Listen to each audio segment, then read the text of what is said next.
Hola, soy Lorena Robles y he preparado esta cápsula informativa sobre el origen de la celebración del 10 de mayo como Día de la Madre en México. Este material está basado en las publicaciones de CIMAC y de Teresa Gutiérrez sobre el trabajo de Marta Acevedo y otras investigadoras en el tema. Gracias a la investigación de Marta Acevedo, periodista mexicana, sabemos que la primera vez que se celebró este día fue el 10 de mayo del año 1922, gracias al impulso del director del periódico El Excelsior, Rafael Alducín, y con el apoyo del secretario de Educación en ese entonces, José Vasconcelos, y el arzobispo primado de México. Sabemos por la investigación de Marta Acevedo y otras investigadoras que esta celebración se impulsó para contrarrestar el movimiento feminista mexicano, el movimiento pro derechos mexicano. Y especialmente el movimiento de mujeres en Yucatán, que promovían los derechos de las mujeres y especialmente la planificación familiar a través de un folleto o cuadernillo que se llamaba La limitación del hogar o La brújula del hogar.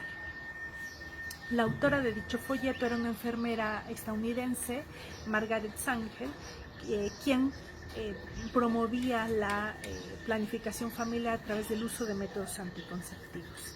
Esta enfermera además fue la que impulsó el primer Congreso de Población en el Mundo realizado en Suiza en 1927 y la fundadora de la primera clínica de control natal en Brooklyn, Estados Unidos. Este folleto, La brújula del hogar, se repartía entre el profesorado, de acuerdo a Marta Acevedo, a su investigación, con la anuencia del encargado del Consejo de Educación en Yucatán y el gobernador, en ese entonces Felipe Carrillo Puerto, quien además apoyó desde sus inicios la participación de la política de las mujeres.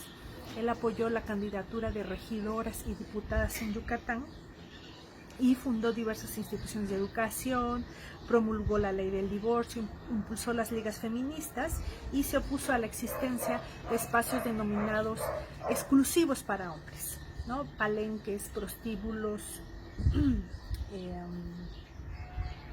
y cantinas. El estado de Yucatán ya desde 1915, con el apoyo del gobernador Salvador Alvarado, se había ubicado a la vanguardia del movimiento pro derechos de las mujeres y progresista. En 1917 se llevó a cabo, por ejemplo, en este estado, el primer Congreso Feminista en México. Por recomendación del director del periódico citado, el secretario de Educación José Vasconcelos mandó personal a Mérida, Yucatán, a investigar esto de esta promoción del folleto y de los métodos anticonceptivos y actuar con energía. De acuerdo a los editoriales del periódico El Excelsior, este folleto era criminal y iba contra la moral social. Así, este director organizó movilizaciones en escuelas de educación primaria, promoviendo la manifestación del amor filial y el levantamiento de un monumento a la ternura de la que nos dio el ser, es decir, a la mamá. La campaña se extendió a otros ámbitos y contó con el apoyo de las damas de la Cruz Roja, la Cámara de Comercio en México, y quien se encargó de promover una campaña para halagar con regalos ese día a las mamás. El miércoles 10 de mayo del año 1922, el Excelsior publicó en primera plana una nota para exaltar la labor de las madres en los trabajos domésticos, dejando de lado el trabajo remunerado que estas mujeres, que eran madres, ya hacían. Durante los años siguientes y hasta 1968, esa casa editorial promovió concursos, festivales y homenajes a las madres mexicanas con premios y participación de ídolos artísticos. En 1949, este periódico construyó un monumento a la madre en la calle Sullivan, en la Ciudad de México, en donde se han organizado homenajes a la madre, así como protestas por parte de movimientos feministas. Protestas especialmente a este estereotipo o a este patrón único de ser madre. ¿no? Que no ve a las mujeres como sujetas de derechos.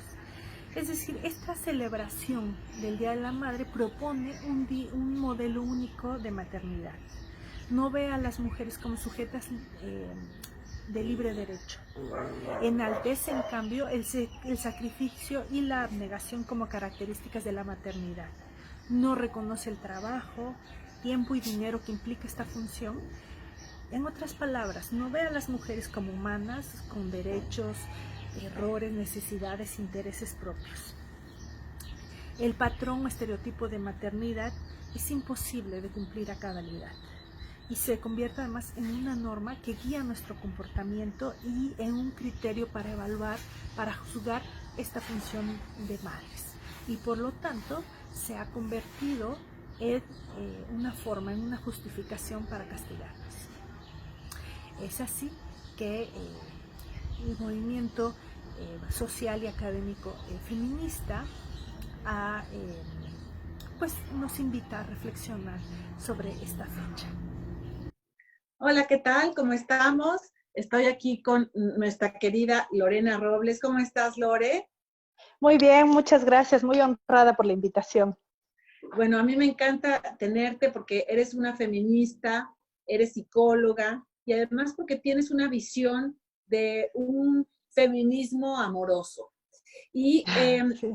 estamos hablando del 10 de mayo, acabamos de ver tu cápsula sobre este origen político de una fecha para contrarrestar un movimiento político de derechos de las mujeres. Y sin embargo, ha prevalecido, hoy es más bien, creo que como una fecha más bien comercial, donde se reproducen roles y estereotipos de género todavía regalándole a las mamás la licuadora, la lavadora, ¿no? Es decir, para que cumplan su función de madre esposas, diría Marcela Lagarde, y no necesariamente es una fecha para celebrar las maternidades. Entonces, hoy me gustaría que empezáramos a hablar un poco de eso, tomando como pretexto el 10 de mayo, que lo podríamos estar haciendo cualquier día. Hablemos de las maternidades desde la perspectiva de género, desde la perspectiva feminista. ¿Qué podemos decir? ¿Cuál sería tu primera reacción cuando digo maternidades desde el feminismo? Claro. Pues en principio empezar a cuestionar que sea nuestra única función, ¿no? Desde esta celebración del 10 de mayo y generalmente dentro del sistema patriarcal se ha impuesto a las mujeres ese rol exclusivo para las mujeres, ¿no? El de ser madres. Como si todo lo demás se borrara cuando eres mamá, todas tus demás funciones, intereses, necesidades y tu humanidad se borrara, ¿no? Si no eres mamá y entonces no sientes cansancio y entonces no tienes otras necesidades, otros intereses más que tus hijos e hijas. Entonces, ese mandato sí. heteronormativo, se diría en la teoría, ¿qué impacto tiene hoy que estamos viviendo además un confinamiento, donde muchas mujeres que de por sí tienen opciones limitadas, hoy están pasando un confinamiento forzado? ¿Qué Claro. dirías? Pues tiene muchos efectos a nivel individual, a nivel de la psicología de cada mujer y también tiene impactos a nivel social y ya hemos visto que también económicos. A nivel individual podríamos hablar del impacto como el desgaste emocional, los sentimientos de culpa y a partir de los cuales se generan pues daños en las relaciones con los hijos e hijas y daños con nuestras propias madres, ¿no? Es hacia arriba y hacia abajo el daño de las relaciones filiales, ¿no? Entonces, ese sería uno de los primeros efectos que al rato, si quieres, podemos ahondar otro poquito. Ahorita nada más para enumerar. El otro efecto sería el cansancio. Bueno, a nivel individual me faltó decir algo, ¿no? Esto que dices del confinamiento, hay estudios de, por ejemplo, Ángeles Durán. Hay un libro que se llama La jornada interminable, buenísimo, que habla de los efectos psicológicos del estar en casa, de ser tu única tarea, tu tarea exclusiva es ser ama de casa. Entonces, cómo eso también tiene sus efectos en la psicología de las mujeres, cansancio, estrés, en fin. Y te quería comentar, sí. hay una feminista muy famosa, que es Simone de Beauvoir, que escribió El segundo sexo, y donde dice, es que las mujeres no nacen, se hacen. O sea, de alguna manera el sistema patriarcal nos hace estos seres abnegados que en el cine de oro, de la época de oro del cine mexicano, son estas mujeres abnegadísimas, que no tienen vida propia, que solo viven para el otro, ¿no? Claro, y que además cuando se van los hijos e hijas, se van a estudiar, salen de la casa, se casan, lo que sea, pues se les acaba la vida, se les acabó la vida, ¿no? Entonces... el síndrome del nido vacío le llaman ahora, ¿no? Exactamente, que generalmente lo sufren las mujeres porque se les ha dicho que esa es su única función. Y efectivamente, como dices, yo he visto que apenas las bebés, las nenas tienen, no sé, 4, 5 meses o 6 meses y ya se pueden sentar, ya les damos de juguete la muñequita, ¿no? Y hay una infinidad de juguetes que para entrenar a las niñas mujeres desde chiquititas para este rol de maternidad, ¿no? Y claro, hay muy poco. Perdón, les regalan las tazas de té para los juegos para cocinar, o los kits de belleza para sus muñecas, pero siempre la muñeca como una extensión de la maternidad, ¿no? Prepararte para el cuidado del otro. A los niños varones no les regalas el bebé o la muñeca o el muñeco para que cuiden, les regalan, no sé, el martillo, el juego de, o la otros pistola. La pistola terriblemente, o juegos más mentales, ¿no? Claro, y no tendría nada de malo en promover el cuidado del otro. No tendría, lo malo es que es exclusivamente eso. O sea, no les pueden regalar, se ve mal que le regales que una moto a la niña o un luchador a la niña. O sea, los juguetes que regalas a los niños no los regalan a las niñas. Y tampoco a los niños les regalan juguetes, ¿no? Entonces luego vemos a padres que no saben cómo cambiar un pañal, que no saben cómo abrazar un bebé porque no los entrenamos tampoco, ¿no? Entonces ese es el problema, ¿no? Que sea solo exclusivo eso. De hecho, ahora que lo dices, lo de padres, me vienen a la cabeza dos cosas. Uno, la importancia de usar el lenguaje incluyente y no sexista, porque aquí te estaba refiriendo a los padres varones que no saben cambiar a los hijos, cuando a veces usamos la palabra padres como genérico, como comité de padres, de familia, que no hay que hacerlo, hay que decir de madres y de padres. Y la segunda idea que me viene cuando dices este tema de los padres, es que no solo no se los enseñamos, de alguna manera la sociedad casi les aplaude que sean torpes en la paternidad. O sea, si ves los programas en la televisión o los cómics, donde los hombres son torpes al trapear, tontos en la cocina, se equivocan, ponen el pañal al revés, en lugar de que sea algo que nos preocupe como sociedad, casi nos da risa, ¿no? Y entonces, eso te refleja también esta crianza que hacemos diferenciada, heteronormada de las niñas que tienen como maternidad, como destino la maternidad. Exacto. Los niños tienen como destino lo que quieran, incluyendo ser papás, pero como que ahora que estoy viendo muchas series, como muchas personas estamos viendo series que estamos en el confinamiento, veo de nuevo reproducidos esta idea de que el personaje de una serie que estoy viendo ahora, que es una abogada muy exitosa, y fue mamá, y entonces se pregunta cuando está junto a su bebé, dice, ¿qué haré? ¿Me quedaré a cuidar a mi bebé o buscaré esta carrera exitosa para lo cual me había preparado yo tanto y a la cual he dedicado tantos años? Yo no veo al personaje de la misma edad que ella, en la misma serie, teniendo ese dilema, ¿no? Claro. El dilema de que la paternidad te va a truncar tu carrera. En cambio, la maternidad, el dilema de si te trunca o no, o si eres mala madre por dejar a tus hijas e hijos con otra persona. Me gustaría que abordaras un poco eso desde el punto de vista feminista. Claro, justamente esta es la culpa, ¿no? Hay estudios incluso ya a nivel Latinoamérica de cómo las mujeres que tenemos, además del trabajo reproductivo y el trabajo doméstico, tenemos el trabajo remunerado o en el ámbito público, hay muchísima culpa por dejar, ¿no? A los hijos, a las hijas, por irse a trabajar.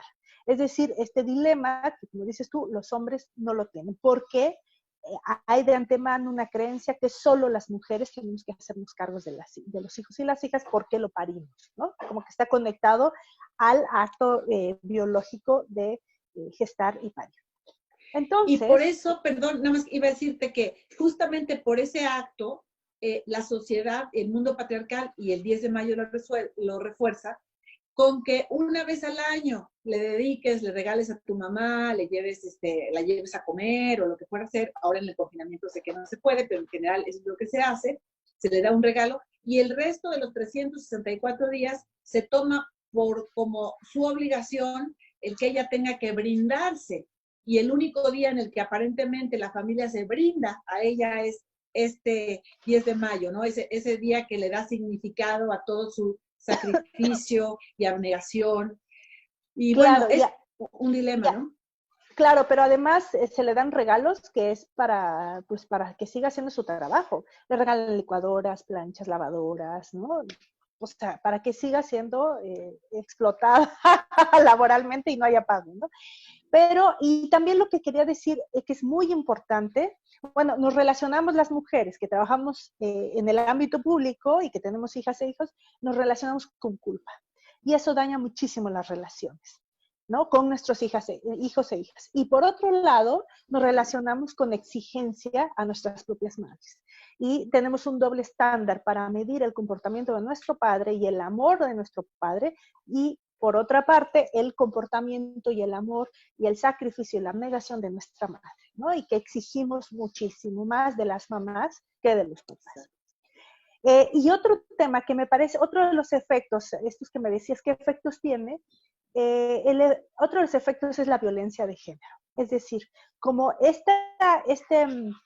la maternidad se concibe, es como una cosa, ¿no? No se ve diversa, como lo decías, las maternidades, que es propio de la diversidad humana. Tú vas a ser diferente mamá que yo y que otra persona.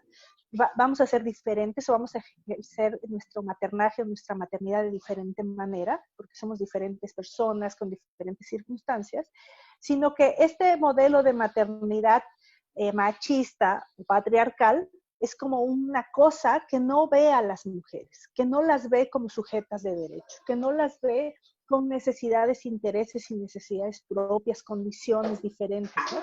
Sino que tiene que cumplir un modelo casi inhumano, o sea que no es humano, casi virginal, ¿no? Este sacrificio y esta abnegación negando todo lo otro, ¿no? Y entonces se convierte en nada más quiero terminar la idea para que no se me vaya, que es un criterio de evaluación para medirnos y para evaluarnos y de castigarnos si no lo cumplimos. Entonces, de ahí surge la violencia de género. Es decir, si tú no cumples con este patrón, con este estereotipo, te voy a violentar. Es decir, si tú no hiciste tal cosa por cuidar a tu hijo como debías de cuidarlo, si no lo peinas, si no lo bañas, si lo que sea, o si se te enfermó, o si tienen problemas de conducta, entonces te vamos a violentar a ti. Ya sea verbalmente, diciéndote mala madre, desnaturalizada, lo que sea, hasta llegar a la violencia física o la muerte,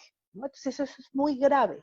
Y eso ahorita es todavía más grave porque estamos pues de tiempo completo en esta tarea del maternaje, del trabajo reproductivo y del trabajo doméstico.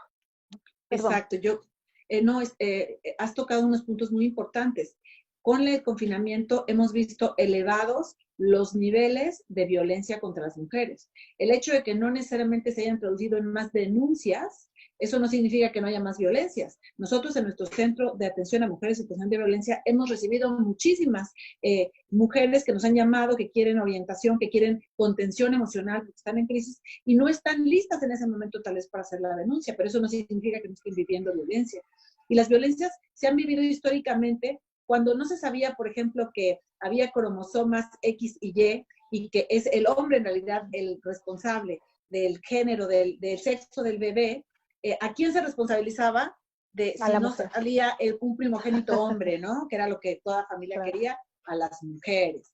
¿Y por qué querían un primogénito hombre? Porque ese es el que iba a de alguna manera a llevar el linaje y el apellido.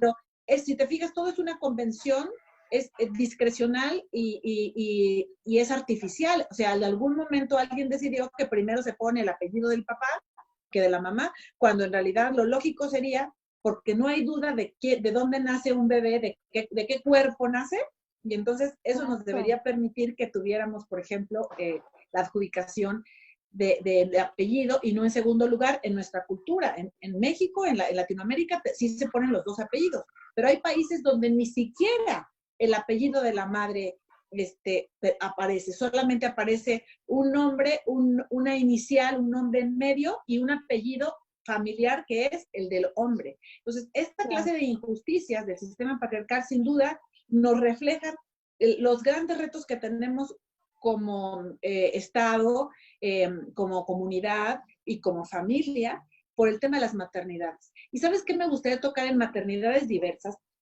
Porque además hoy tenemos todo tipo de familias donde las madres son jefas de familia, son las proveedoras exclusivas del sustento de esa familia, y la verdad es que estamos haciendo un esfuerzo ahora desde la Secretaría de las Mujeres para intentar ayudar a estas mujeres que son jefas de familia y están perdiendo por el confinamiento, por la crisis económica derivada del COVID, pues sus fuentes de ingreso, ¿no? Y tenemos que replantearnos, por ejemplo, con artesanas estamos trabajando en ayudarles a hacer una tienda virtual para que ahora puedan vender en línea, porque antes solo podían vender en la calle o en el mercado de artesanías. En fin, pero no me desvío. Quería decirte que este tema de las maternidades diversas, que las debemos de honrar, sin embargo, no deben de taparnos de un asunto que es gravísimo y que tiene que ver con la violencia, que es las maternidades impuestas. Oaxaca es el tercer lugar nacional de embarazo infantil y adolescente. Eso es brutal. Niñas de 10, de 11, 12 años teniendo hijos, eso no es decisión, eso es una violación. Y tenemos que trabajar para erradicarlo y no hacernos de la vista gorda, no decir que porque los usos y costumbres de una comunidad es que a una niña de 13 años la das a otra familia a cambio de tal. Perdóname, son derechos humanos, ¿no? De las mujeres. No sé qué opinas tú ahí. Justo, no, totalmente. Y eso es, mira, estamos conectadas, aunque estemos tan lejos, estamos conectadas, porque estaba pensando en el concepto de maternidad forzada, que todavía seguimos siendo forzadas a ser madres. Y si no, hay muchísima violencia, ¿no? Y tal es el caso de estas niñas que están siendo obligadas, que seguramente una niña de esas edades, de 10, de 11, de 13 años, quedó embarazada por violencia sexual.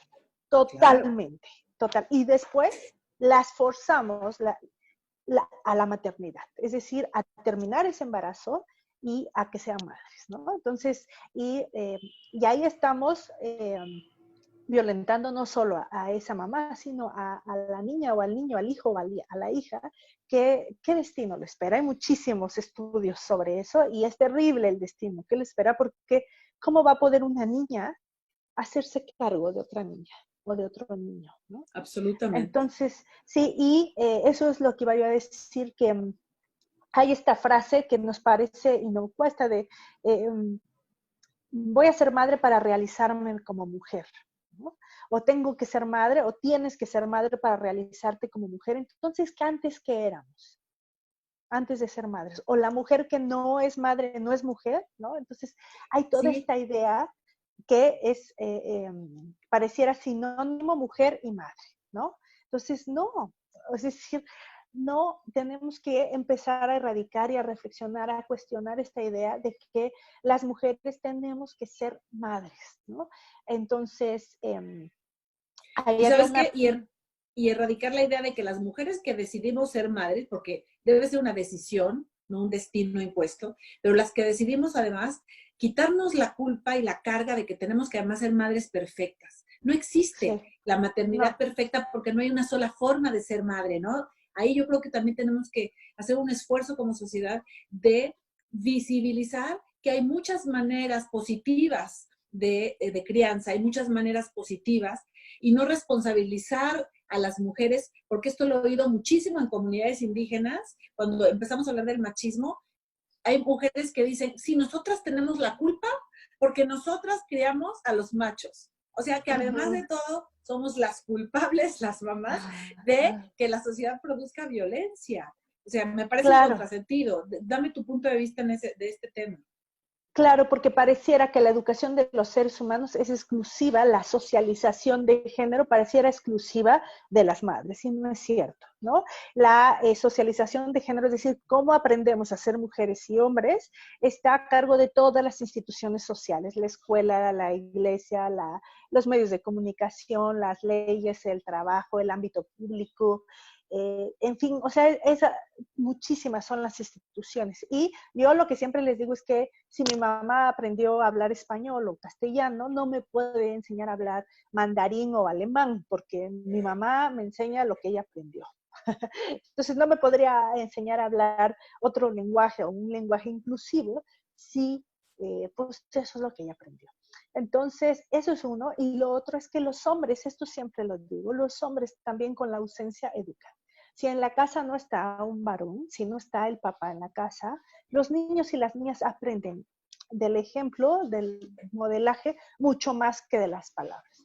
Entonces van a aprender cuando no está papá en casa, van a aprender de quién está en casa, dónde es el lugar de la mujer y dónde es el lugar del hombre, qué hace la mujer y qué hace el hombre en la casa además, ¿no? Es decir, mi papá nada más se sienta a que le sirvan de desayunar, están aprendiendo eso, están modelando. Y ahí están aprendiendo el machismo, no solo de la mamá, sino también del papá, ¿no?